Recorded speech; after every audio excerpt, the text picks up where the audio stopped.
Welcome. My name is Ryan Grimm. I'm the Washington Bureau Chief for the Huffington Post. The panel we're doing here today is on the science of marijuana and the implications of legalization. It's presented jointly with the Huffington Post. Our program is part of the Dr. Lawrence H. and Roberta Cohn Forums. Now, Dr. Cohn passed away last year. However, we're pleased to welcome Roberta Cohn in the audience today. Thank you. This event is streaming live on the websites of the forum and on the Huffington Post and also at Huffington Post. So our panelists, starting from my immediate right, Marie McCormick, who is let me get this correct, it's a long title, Professor of Maternal and Child Health, Harvard Chan School, and chair of the committee that published the recent landmark study, Health Effects of Cannabis and Cannabinoids, the Current State of Evidence and Recommendations for Research. We're also joined by Stacy Gruber, Director Cognitive and Clinical Neuroimaging Care, Director Marijuana Investigations for Neuroscientific Discovery Program at McLean Hospital, Associate Professor of Psychiatry at Harvard Medical School. Vaughn Reese, Lecturer on Social and Behavioral Sciences, Harvard Chan School, and an addiction specialist. And also, finally, Andrew Friedman, co-founder and partner, Friedman and Koski, and he's former Director of Marijuana Coordination for the state of Colorado. So we're going to do a brief Q&A towards the end. You can email questions to the forum at hsph.harvard.edu. You can also submit them on Facebook. Towards the end of the forum, we'll take as many of those questions as we possibly can. We have a clip from Sean Spicer who's going to get us started here. I think there's a big difference between medical marijuana, which states have the states where it's allowed in accordance with the appropriations rider have set forth a process to administer and regulate that usage versus recreational marijuana. That's a very, very different subject. I did want to follow up on this medical marijuana question. So is the federal government then going to take some sort of action around this recreational marijuana in some of these states? Well, I think that's a question for the Department of Justice. I do believe that you'll see greater enforcement of it. Because again, there's a big difference between the medical use, which Congress has through an appropriations rider in 2014, made very clear what the intent of what their intent was in terms of how the Department of Justice would handle that issue. That's very different than the recreational use, which is something the Department of Justice, I think, will be further looking into. Okay, thank you, Sean Spicer. There's nobody here from the Department of Justice to ask this question, so instead we're going to treat it from this perspective. And now, Marie, I did want to hear your perspective, particularly with regard to the study that was released on January. If the Department of Justice or Sean Spicer were going to take the scientific evidence into account when making policy, what should they know? Sure. The reason that this report was commissioned is in reflection of the changing landscape of cannabis in the United States. It's changing very rapidly. And the report was actually funded by several federal agencies and several states, actually, for the National Academies of Medicine to take a look at the health effects of cannabis.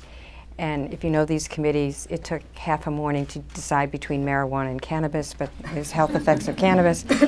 And look at the information both on positive health effects as well as negative health effects. The report has nearly 100 conclusions. But I have to say that boils down to about half a dozen for which we actually think we have firm evidence, and we'll get back to the rationale for that before. In terms of positive effects, it's very clear that the literature supports that some people with chronic pain, muscle spasms from multiple sclerosis, and the nausea and vomiting with cancer chemotherapy experience some relief with cannabis. We looked at a whole bunch of other conditions and did not see such evidence. We also found that there is limited evidence that cannabis actually increases the use of other drugs. You may be surprised to know that it's tobacco and not what you might be thinking. And there is moderate evidence to support the use of cannabis and substance abuse or substance dependence or abuse, which is now problematic use under the new DSM.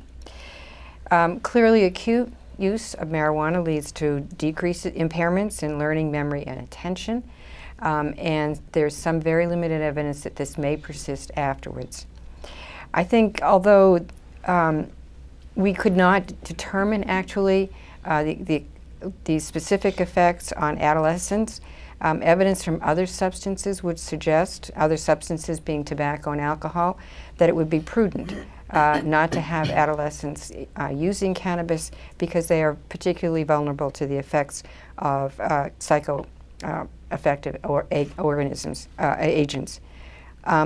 But that's about it out of 100 conclusions and 10,000 references. Thank you. Stacy, you've been studying 20 years now, that both the recreational marijuana and medical marijuana. Now, on the one hand, we're talking about different uses here. On the other, in some ways, we're talking about the precise same plant, Sure. Just used for different purposes. Yet you find some divergent results depending on who or how it is being used. Can you talk a little bit about that? Sure, sure. So we actually have been studying the impact of recreational marijuana use for more than 20 years. And for the last 2.5, the effects of medical marijuana use. And you're absolutely right. It's very important to distinguish between the two. Most of what we know about the impact of marijuana on the brain comes from studies of recreational marijuana users, primarily those with chronic heavy use. Overall, as Marie mentioned, studies typically report differences or impairments, if you will, in cognitive function across a number of domains in those who use marijuana compared to those who don't. In our work, we've noted that the most striking differences are actually among those with what we call early onset marijuana use, that is, use prior to, in our studies, the age of 16, compared to those who begin using later, particularly on tasks requiring what we call executive functions. These are things like the ability to utilize feedback to change your behavior or to inhibit inappropriate responses. This is perhaps not surprising, since the brain continues to develop throughout the second and maybe even into the third decade of life, and adolescence into early adulthood, as Marie alluded to, represents a period of what we call neurodevelopmental vulnerability. Increased frequency and magnitude of use has also been shown to be associated with worse performance, and to date we have very little data on the potential impact of what we consider higher potency products, which are growing increasingly popular. On the other hand, while recreational users are typically seeking products very high in tetrahydrocannabinol or THC, the main psychoactive constituent, with the goal of changing their state of being, our medical marijuana patients typically seek treatment in order to alleviate symptoms rather than to experience the psychoactive effects. Accordingly, they often choose, but not always, but often choose products that are very different from products that are very common among recreational users. They have a different chemical composition. So for example, they may select products with a range of other cannabinoids, including things like cannabidiol or CBD, often touted for its therapeutic effect, which is not intoxicating, as well as a number of other cannabinoids. Data from our MIND program, the first project is a large longitudinal observational study, the first of its kind, is really designed to assess very specifically the impact of medical marijuana on areas like cognitive performance, measures of brain structure and function, conventional medication use, and other variables in patients before they begin using medical marijuana, so we can determine if there's any change. We follow them for up to 2 years. In one study, our first study actually, we recently reported improvements in a number of areas, including cognitive performance, sleep, and mood between baseline and after 3 months of treatment. In addition, patients reported reductions in their use of conventional medications. Very importantly, a 42% reduction in the use of opiates. This echoes what we've seen from states that have fully legalized medical marijuana, where the number of opiate-related prescriptions has decreased. So while these findings are preliminary, it's a very small sample size, we're really just getting started, it certainly provides evidence that suggests that medical marijuana may in fact be beneficial for a number of patient groups, including those with chronic pain. Further research is critical but difficult, as I know Marie knows, given marijuana's current status as a Schedule I substance. All constituents from the plant are currently illegal under federal law. So that's another thing we should probably talk about at some point. That's a really striking finding that medical marijuana may have improved cognitive performance. Can you very quickly just tease out why that might be? It may be that these folks, the average age of onset of their medical marijuana treatment is significantly later than our recreational users in our studies. Most of my colleagues across the country, average age in our studies is about 49, and these are people who haven't used marijuana previously, or if they did, they have to be many years post that use. So it may be that they're beyond, let's say, the period of critical developmental vulnerability. They're not necessarily 20s and 30s. They're older. It may also be a function of what they've selected to use. There are some cannabinoids that may be protective. In fact, there's evidence to suggest that that's true. Some of these cannabinoids may therefore prevent some of the deleterious effects we see in recreational users. Hard to know yet. Thank you. Vaughn, can you talk a little bit about how marijuana policy regulations might be able to both protect and enhance public health going forward? Sure. I'm particularly interested in the changing regulatory environment for marijuana, and as we've seen the introduction of laws that have legalized the use and possession of marijuana and decriminalization of marijuana use, those have had important advantages for resolving existing criminal justice and social justice problems. I'm delighted, for example, that in some states that have had 3 strikes laws, that there are kids who won't be locked up in some cases for life for the use of possession of marijuana, and the impact that may have on housing availability, educational attainment, and other important public health measures. On the other hand, I am concerned that we haven't at this point put in place adequate regulations to protect the health of the public from an expected widespread increase in marijuana use, particularly as the perceptions of the safety or the risk of marijuana use changes among youth. It's important that we put in place evidence-based strategies to ensure that we don't see a new epidemic of marijuana use among kids. I come at this from the perspective of tobacco control, and most of the work that I do has been focused on understanding how to put in place evidence-based strategies to protect the public from tobacco-related harms. And we saw, it gives a great example of how we might proceed with marijuana. We saw in the 20th century the rise of a very powerful tobacco industry, a multinational group of companies that went about designing products to make them more addictive, to make them more appealing, and targeting those products to specific sections of the public who didn't previously smoke, including racial and ethnic minorities, women, people from low-income backgrounds, people with mental illness. And we see some of the highest prevalence of tobacco use these days are among those vulnerable groups, those with mental illness, those with other substance use problems, and overwhelmingly people from low-income backgrounds. The tobacco industry was able to do that by innovating, developing products, providing ways in which they could deliver nicotine very quickly,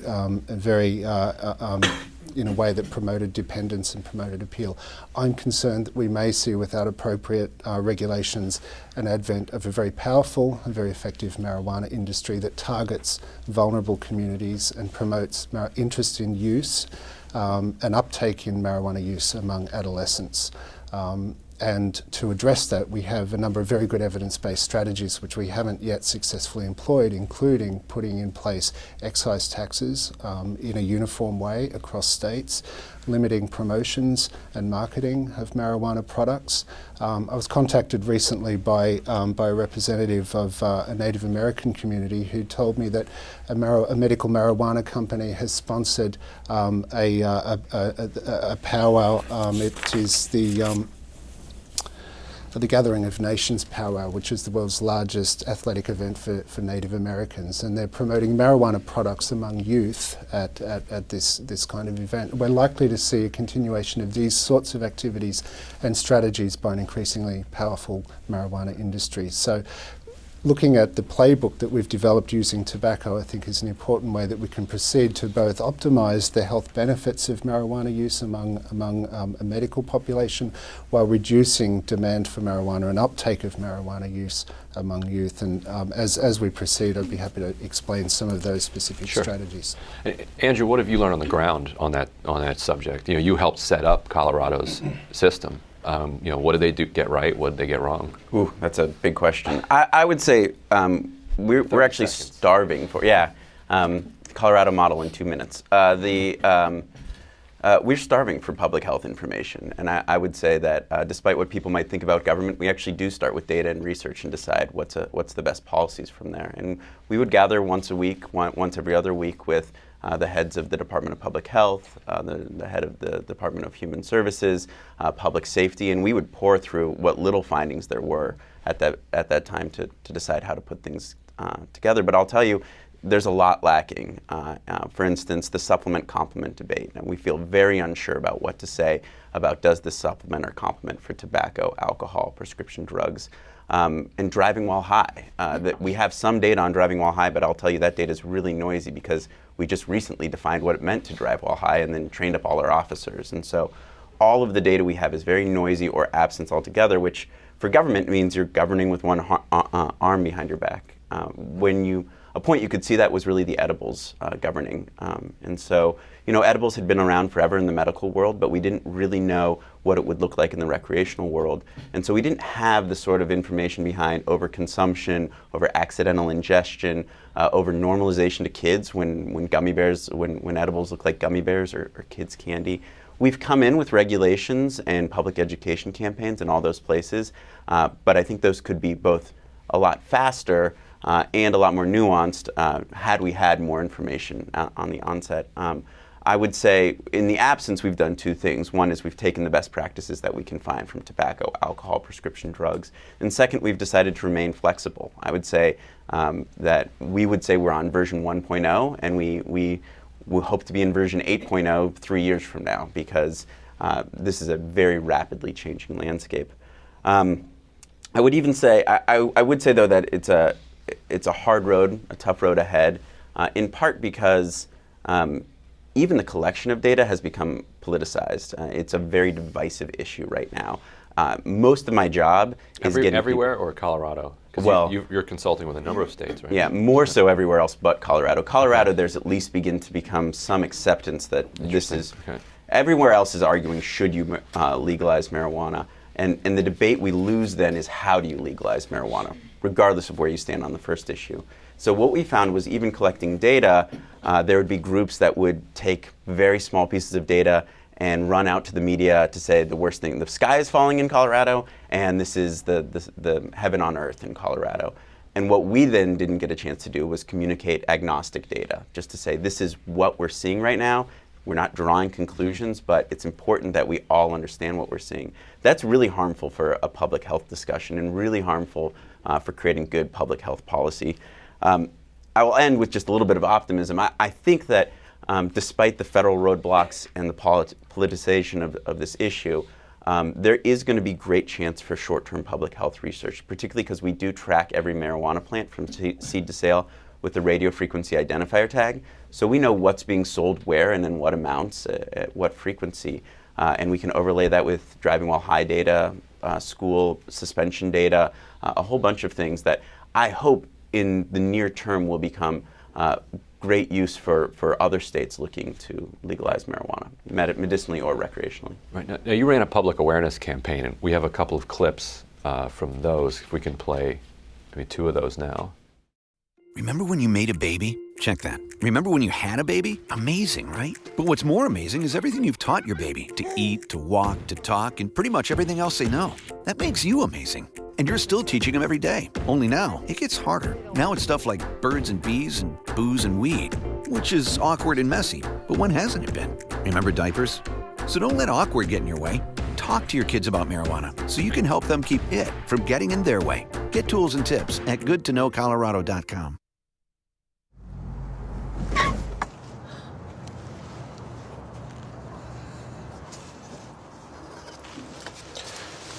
You passed.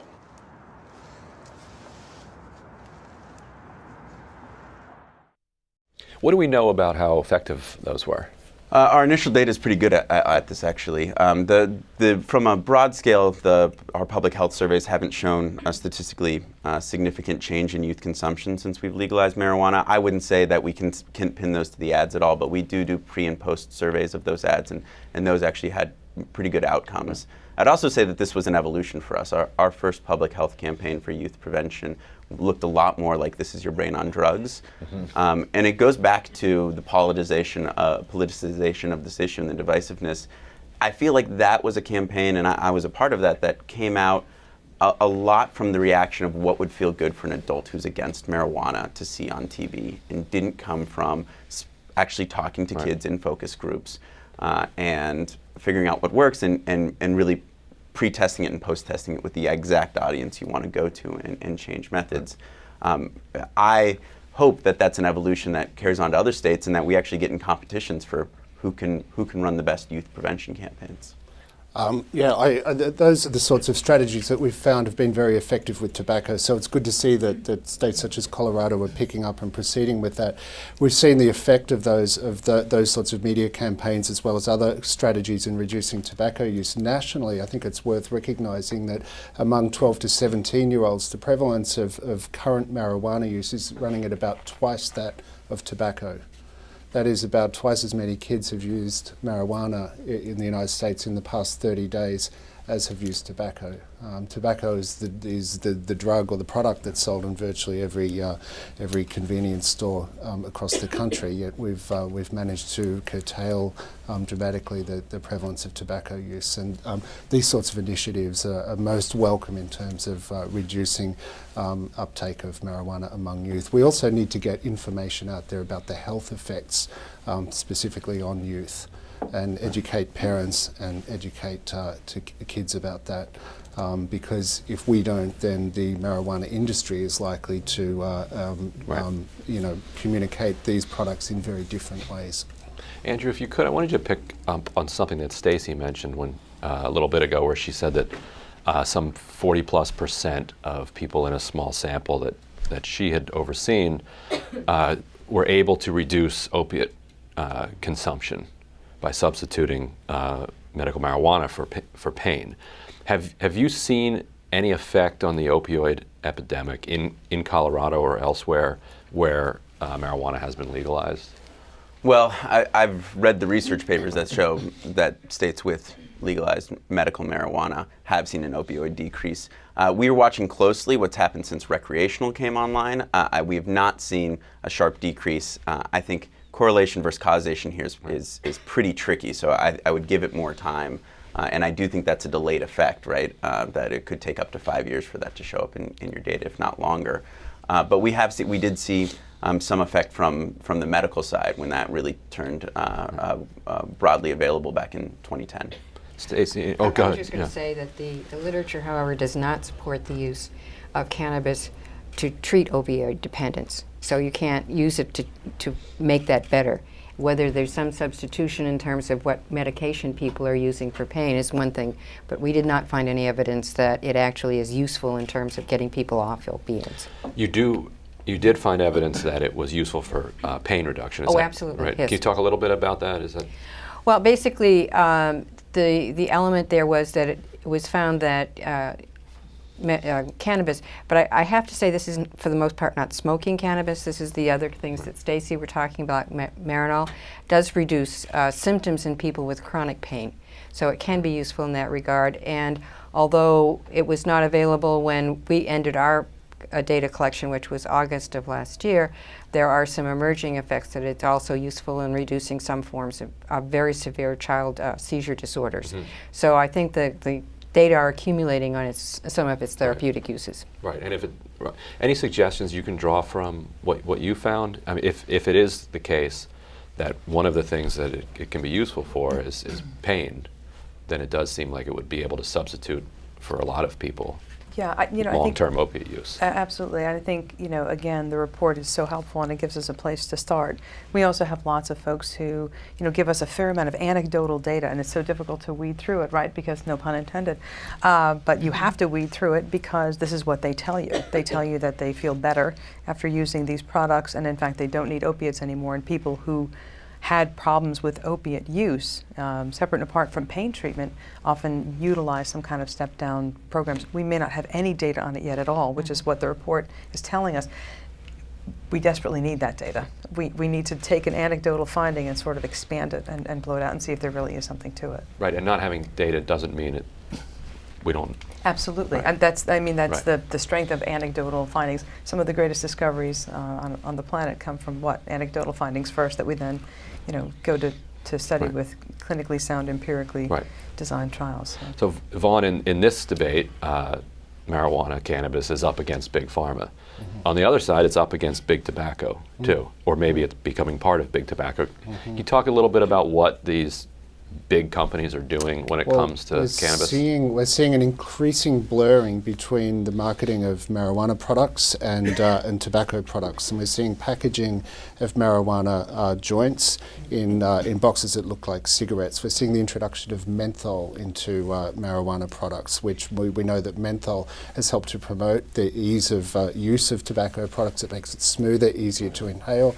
We're seeing that being introduced into marijuana products. We're seeing the involvement of the big tobacco manufacturers in the marijuana industry. And Altria, the world's biggest tobacco company, has claimed the rights to two websites, Altria Cannabis and AltriaMarijuana.com, which raises concerns about their future involvement in this industry. So, as the power and resources of these companies come into play with marijuana products, we have serious concerns about how these products will be developed, designed and marketed specifically to youth.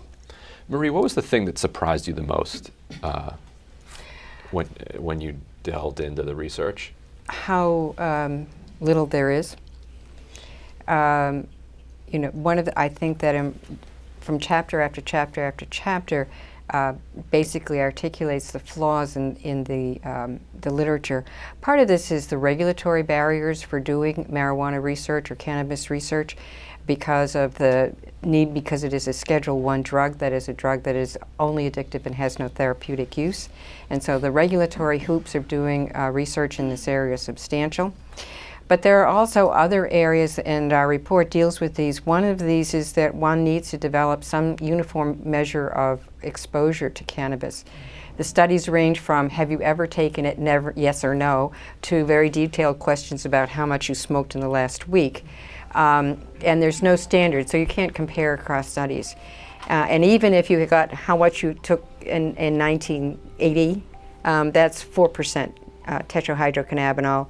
If you're taking the same amount today, it's 13 to 14% tetrahydrocannabinol. So you can't really compare studies now to studies then. And the other biggie, which we've been talking about, is other drug use.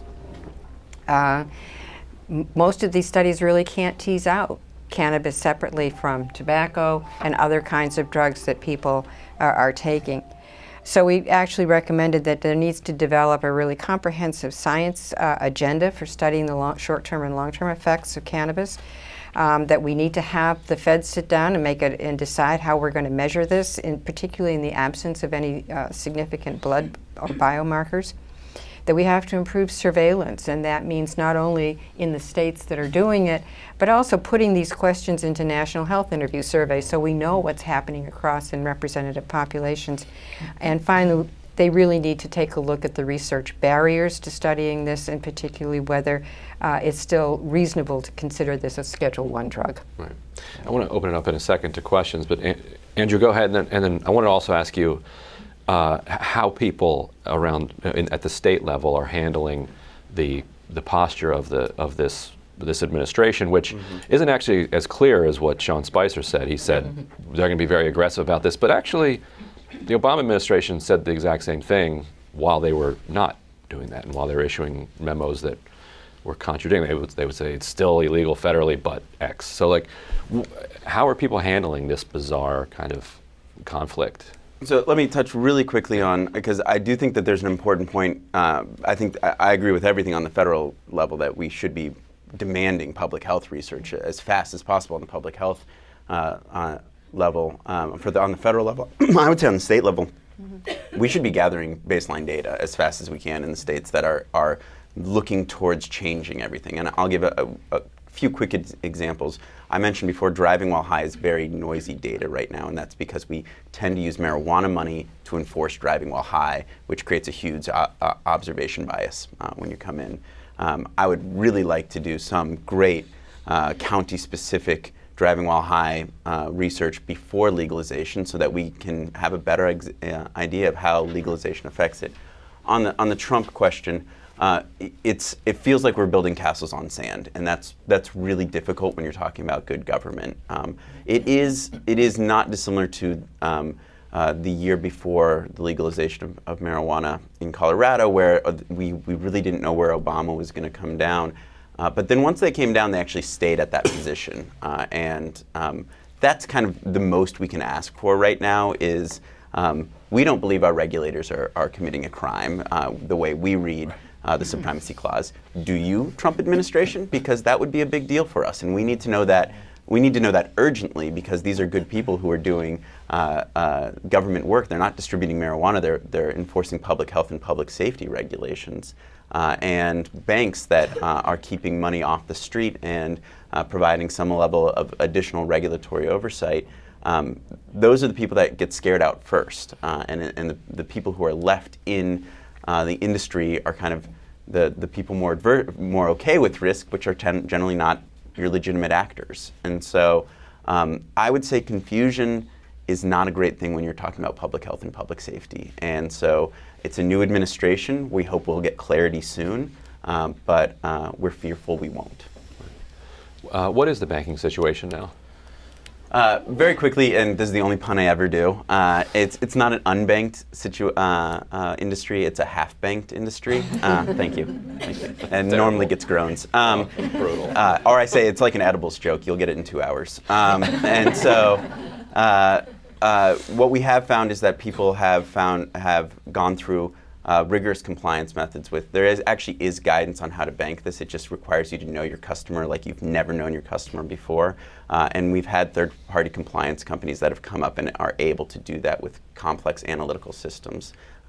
And that has led to, I think we're well banked in Colorado at this point. And Stacy, when it comes to data, at the same time, what's it been like to try to collect it and do research without access to the actual thing that you're trying to study? So there is access. Right now, the only source that you can use to actually do studies where you're going to administer cannabis or a cannabinoid-based product, any marijuana, comes from NIDA. It's all grown at Ole Miss. And while the drug supply program has expanded exponentially at NIDA, it doesn't necessarily reflect what people, for both recreational and medical purposes, are actually taking. And so from a researcher's perspective, as a clinical researcher, I'm really interested and desperate to know what are the effects that these patients are going to experience using their products. Some of these high potency products, for example, run north of 40, 50, 80% THC. Is it likely that we're going to see the same effects from recreational use of these, what we call concentrates, dabs, shatter, wax, butter, versus old conventional flower products that used to be 4 or 5%, now about 12 to 13%? Maybe not. In our medical patients, we should find a way somehow to vet the actual products patients are using across the country, submit them for testing, make sure they're clear and clean, and somehow get them into some supply program where researchers like me can study them effectively. That's in some ways, it sort of seems like, tell me if this is wrong, telling somebody to go out and study the effect of Vivitrol by studying a drug that's kind of similar to it. Right. And so what do you do? What would you recommend if you could set the policy on research? Thankfully, I'm not a policymaker, but it's a tough time. But as somebody who's tried to do research and run up against absolutely the shoals of the...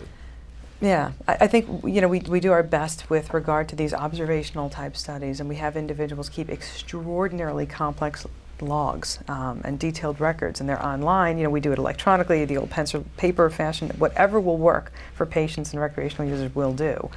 We also have samples from each one of our folks who are in studies submitted to a lab for testing, so we know what they're using. But it would be much better to go the other way and to utilize the power and the knowledge from places like dispensaries and growers in states like Colorado and California, who have literally optimized grows for patients with specific indications like pain, for example, and understand how they got to where they are and how their patients are doing by allowing us to study in empirically sound way. So we would know, not just anecdotally, if it really works.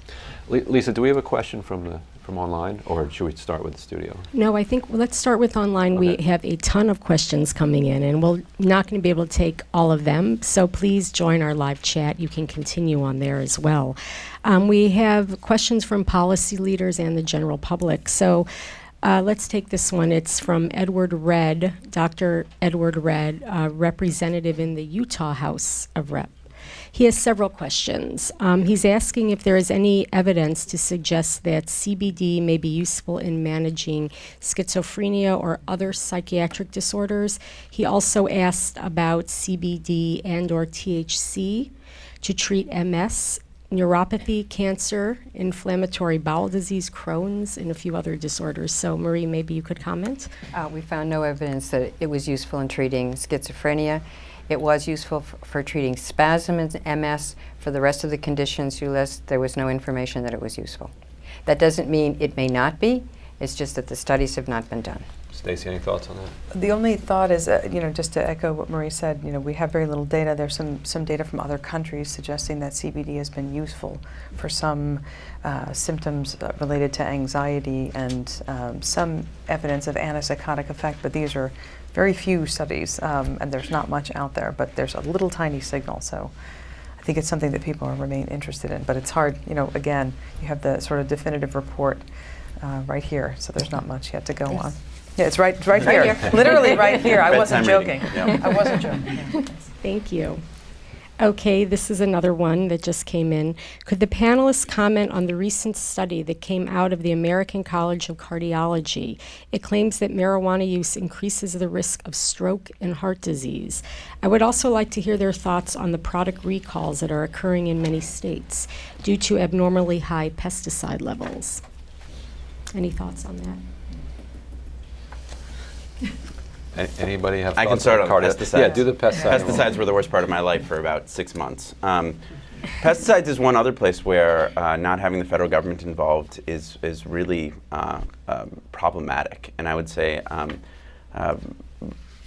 both the regulation and enforcement of pesticides is almost entirely a game that the EPA plays and the FDA. And we've never had to, as a state, in-house all of that. That is entirely new. And it's something we decided to do for marijuana because people were using it. And surprisingly, no other state had done that, even with medical marijuana up and running. We ended up taking, pesticides kind of have to be innocent until guilty until proven innocent, because there's tens of thousands of them. And so we ended up taking a very stringent line and only approving about 25 pesticides that really look more like oils and soaps much more often than chemicals. What we ended up seeing was a lot of people had grows that due to their economics, they had to use pesticides in order to stay afloat. And so we did find a lot of people, particularly with Eagle 20 on their marijuana, and there's very little about what Eagle 20 does, but there is some evidence that it cleaves off hydrogen cyanide when heated to over 400 degrees, and so we thought it best not to give it to consumers. And so a lot of marijuana did go on hold. I will tell you, the stuff we find and seize from illegal home grows have really bad pesticides on them, and so it might be one of the best things that comes out of regulating is to actually look at how are we growing this marijuana, and can it be a cleaner product? Great, thank you. In terms of the association with heart attack, stroke, and diabetes, the evidence is extremely limited. The strongest evidence we found is that acutely cannabis may trigger a heart attack, but chronic use is not associated with cardiovascular disease. And the evidence with respect to stroke and diabetes is extremely limited. By that, it means we couldn't find very much. Great, thank you, thank you. I'll take one more from online, and then we can take some from our audience here. Let's see, this is from Karen Fisher.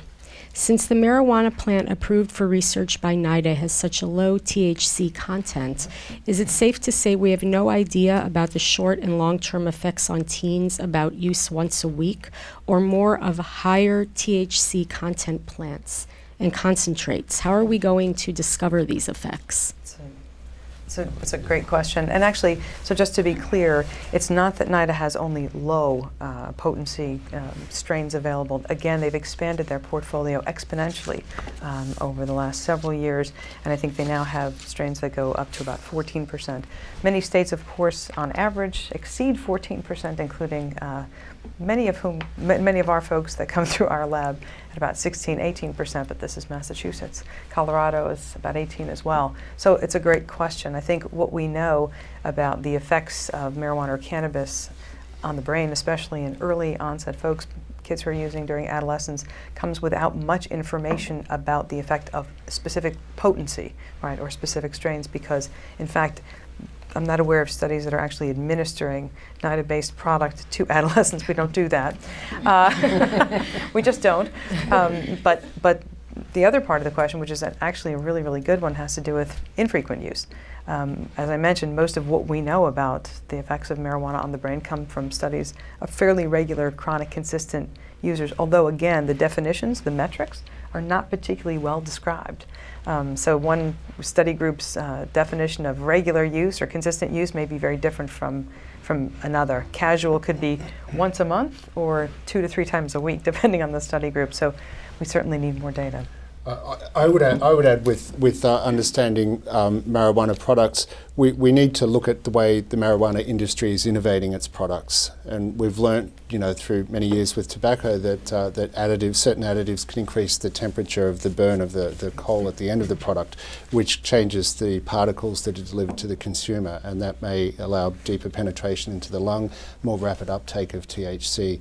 There are additives that make the smoke easier to consume. There are many ways in which the product can be innovated, so it's not just an issue of potency, but a question of the pharmacokinetics of THC and how THC can be better delivered to a consumer to increase the addictive potential of the product while making it more appealing to kids. The other thing is that some of those concentrates are literally created by using things like hexane and butane, which of course are not things that we want to introduce. Some are solventless, but in order to get those really high potency products, there's a method that's used that introduces these other chemicals. So that's another important consideration. Thank you for addressing that, because we had another question on that as well. So,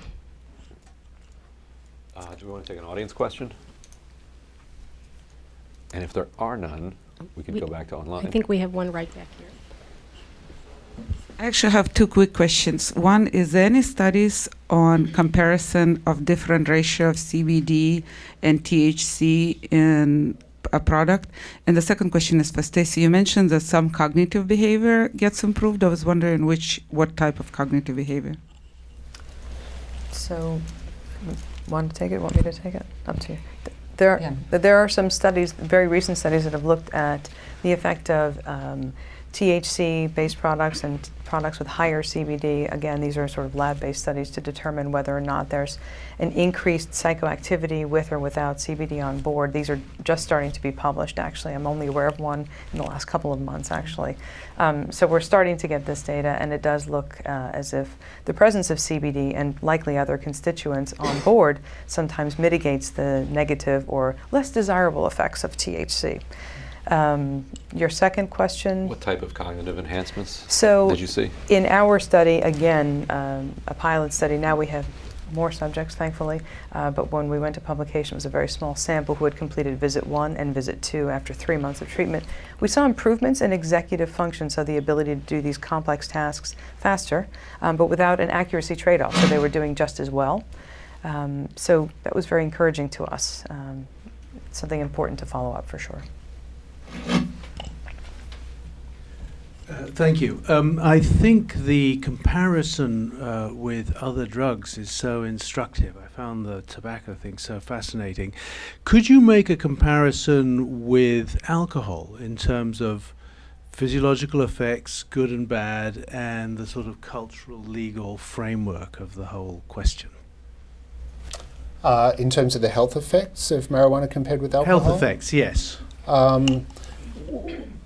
I think, I'll speak very generally to that point, but I think this is instructive. Again, I'm more interested in adolescent use. The earlier the age of initiation and development of symptoms of dependence, the worse the outcomes in terms of severity of dependence, difficulty quitting, and other life problems associated with use. Those patterns are similar for marijuana as they are with alcohol. Alcohol, as we know, can undermine educational attainment. It can undermine cognitive performance. It is associated with increased risk of injury and many other high-risk behaviours among adolescents. To some extent, some of those patterns may be true with marijuana, particularly undermining educational attainment and impact on cognitive performance. So, we see similar patterns there. We also see that the very powerful alcohol industry have targeted their products to youth, and so we've seen this play out, in previous years, and we need to have, as I keep saying, regulations to ensure that we can protect youth from these same outcomes with marijuana. I think the comparisons are somewhat difficult. In the presentation we had from the National Transportation Safety Board and their effects of alcohol versus cannabis on traffic accidents, it turns out with alcohol, people don't recognize they're impaired and therefore take risks. It turns out actually the people on cannabis realize they're impaired and slow down. And so it may not be as straightforward as saying it, it's just like. So that's not a joke. The NTSB actually says that. Yes. Well, that was their data they were presenting. They actually could not come down to say that cannabis actually increases traffic accidents. In part because, the other things that are going on, young men using other substances are in the traffic accidents. Right. So I would say that it's an important question in a different way, which is that regardless of how it actually lays on top as a framework from a public health point of view, from a political point of view, and from a messaging point of view, it is what the advocates are saying, is that it's safer than alcohol. It's the most common political framework with which to pass legalization. And it actually becomes a criminal justice argument over time, which is, in some ways makes sense, right? Why would you treat a marijuana user criminally different than how you would treat a marijuana user, particularly when the health data is so much worse for alcohol? In some ways, it becomes a silly argument over time, because sometimes they actually see marijuana itself as hey, you can't treat marijuana that way. Sure you can. I mean, we can be more restrictive with marijuana than we are with alcohol, in part because we've learned more from alcohol about how to do this better, and why would we make the same mistakes we made in alcohol with marijuana? But people attach the criminal justice element of treat marijuana like alcohol to actual marijuana itself. The second thing I would say is this is a place where we would love some more supplement-complement data. I think that we look in the DUID data, and what we're concerned about is, do people smoke and drink and drive? And we don't know enough about that, to be honest. What do we know? Well, this is where the data is very noisy, but we do know that for the most part, when we're pulling over drivers for driving while high, they also have another substance in their system. I think there's some evidence that's shown that in states that have I think legalized medical marijuana, that there's a lower proportion of drivers that are picked up with opioids on board. But on the other hand, the fatality data in Colorado does show an increase in people testing positive for THC, drivers testing positive for THC that have been involved in roadside fatalities. That's really messy data. Which That's means why they may have smoked at some doesn't point say in the last causation. week. Or, Yes, at some point. But at some point could be 1 hour before, it could be 3 weeks before. Yeah. Yeah. Depends Again, on the user. a place that could use some much deeper study than currently exists. We're getting a lot of questions about the Trump effect, as people are calling it. So I'll just take one, but we have a lot along these lines. This is from Rory O'Connor. What is your best guess as to precisely what actions the Trump administration and Jeff Sessions' Justice Department will take, and when, in terms of enforcement of federal law making marijuana illegal, as opposed to state laws making it legal for medical, recreational, or both uses? Anybody want that? Yeah, I'll take it. Not to say I like taking it, but I'll take it. So my crystal ball broke on November 8th, and so I will still give you my best guess, but I have almost no more insight than anybody else on it. My guess is what will happen is there will be the Cole memo, which is the enforcement directive that the entire legalization, both medical and recreational, is based on. My guess is they will actually withdraw that memo. I think a lot of people in the Department of Justice find the idea that this exists in memo form to be morally repugnant, and that's much more on a legal basis than it is on anything else. My guess is that they'll continue to enforce much like they do currently enforce, which is with special priorities and not with a purpose to shut down recreational and medical licensing systems. It's also unclear to me legally whether or not, and I'm a lawyer, but this is not my legal advice, whether or not they actually have the power to shut down the licensing systems in states. I think they have the power to go and arrest a single licensee, but our regulators, I think, have the power to enforce public health and public safety regulations. And so in that case, what they would be left with is really, you'd have to hire thousands of DEA agents and hundreds of judges in order to prosecute the cases of bringing every licensee through. And so my guess is it ends up looking a lot more like the Cole Memo, even without the Cole Memo being there, than anything else. But I think there'll be a lot of confusion, and that will mean a lot of freezing of industry. And my sense on this, and I've written a lot about this, is that my guess is the DEA will do as much as it feels like it can get away with. It is kind of an entity to itself, and so they will take they will make some moves that may be in violation of the Cole Memo. They will defend it as not really in violation of the Cole Memo because it didn't meet, they'll have it lawyerly, and they will see if they get away with that, and then if they do, they will push further and push further until the Department of Justice pushes back, which they may never do, which will just create a lot of confusion over the years. I'm in agreement. Yeah. Thank you. We have a lot of questions, so please everyone go on our chat and we'll put all of them that were coming in on there as well. So really quickly, then we have a couple minutes left. If in about a minute or two, if we could get one policy recommendation that you would give to somebody who could be remotely receptive to it. Marie, do you want to start? I think the main one that we have from our report, and by the way, policy was not in the scope of this report, is what we've been hearing all along, that we desperately need more research, and there should be an absolutely organized body of an organized approach to doing that. That was very fast. That It wasn't was. a minute. You now I was have- prepping myself for You a don't have minute. a full 2 minutes. I guess I do. I would say that really we're in a situation where policies outpace science, and despite the single term, as I mentioned before, that we use marijuana to describe everything that comes from the plant, it certainly isn't all the same and probably shouldn't really be considered the same. We need a lot more work in this area.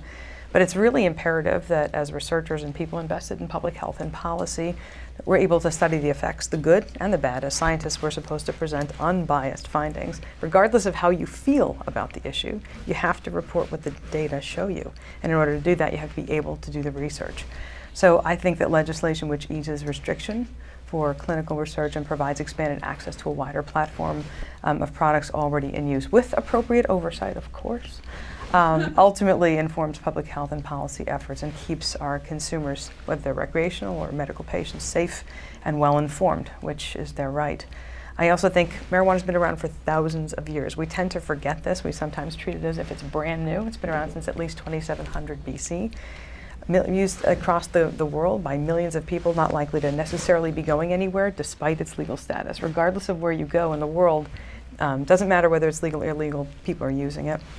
So our job, again, as scientists and policymakers and legislators, is really to find out the good, the bad, and the truth and help people make good, sound decisions so that they can take the best care of themselves possible.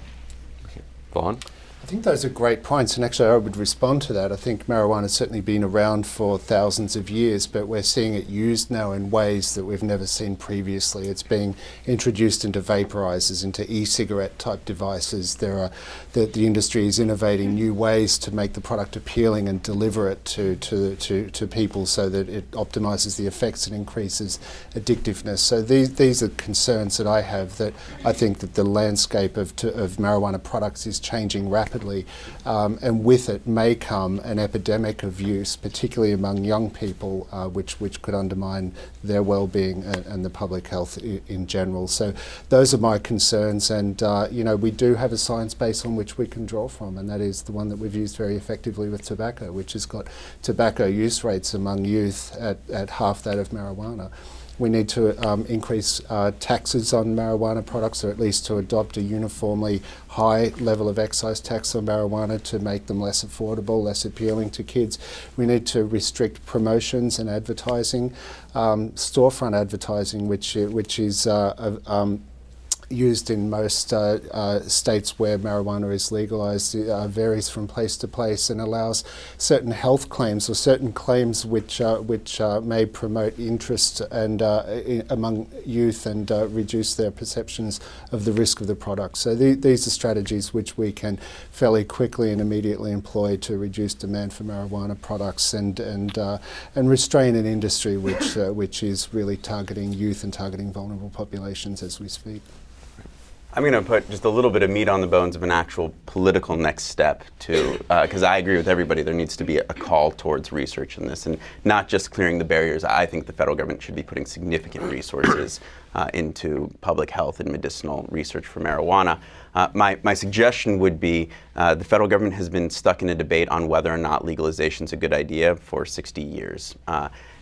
This group, myself maybe included, but particularly people on this side of me, has an obligation, I think, to band together as a coalition and really approach the federal government in an actual lobbying context to say we're not here to debate the merits of legalization. We're here to say it's absolutely bananas that we can't do research on this because it's happening everywhere right now, and we are not serving the public good by not doing research on it. And so carve this out specifically. This is not about the legalization of marijuana. This is about good public health policy. And I think until this group comes and has its own voice at the table and its own very specific lobbying policy, it's just going to be the same noise it's been before, which is pro-legalization versus anti-legalization. And that's not a debate that's very helpful to America. And my own policy recommendation, which nobody has asked for, is just legalize it. So thank you, everybody, for joining us. I want to thank the forum. I also want to plug an event on Monday. This is 1:30 live here. Is Race and Policing, State and Local Perspectives. So come back then and join us.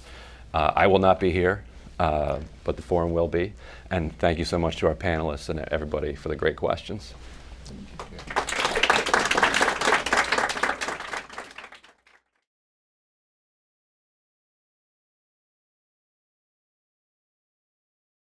If you are interested in supporting this program and others like this from the Leadership Studio at the Harvard T.H. Chan School of Public Health, please call 617-432-1318 for further information.